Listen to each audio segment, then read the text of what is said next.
Πιάστηκε σήμερα 6 ώρα.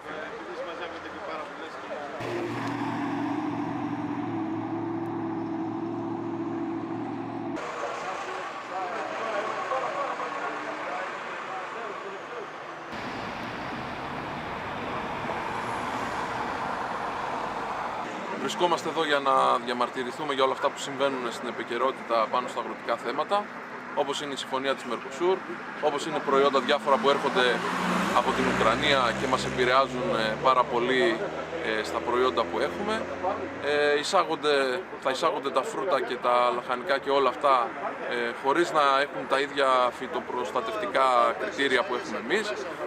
Όλο αυτό κάνει τα δικά μας να είναι πιο ακριβά και αυτά που θα εισάγονται να είναι πιο φθηνά. Όλο αυτό όμως είναι μια πολιτική της κυβέρνησης και της Ευρωπαϊκής Ένωσης που μας οδηγεί σε αυτή την κατάσταση. Μας υποχρεώνει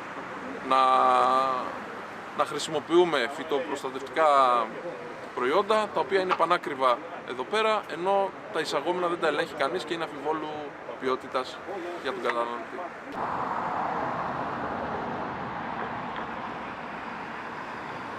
Σχετικά με το διάλογο, όλοι επιζητούμε ένα διάλογο, αλλά έναν διάλογο με μια συγκεκριμένη βάση. Αυτή τη στιγμή δεν υπάρχει βάση στην οποία θα μπορέσουμε να συζητήσουμε, καθότι η κυβέρνηση τα αιτήματα το γνωρίζουν εδώ και πάρα πολύ καιρό.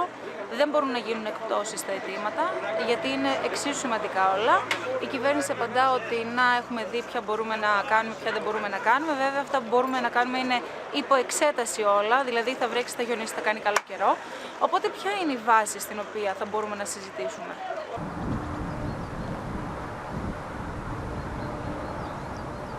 Σε εμάς είναι πρωταρχικός ρόλος να λυθούν αυτά τα θέματα και να επιστραφούν τα χρήματα στους πραγματικούς αγρότες, γιατί η ύπαιθρος, ειδικά εδώ η περιοχή μας, να γίνουμε τι?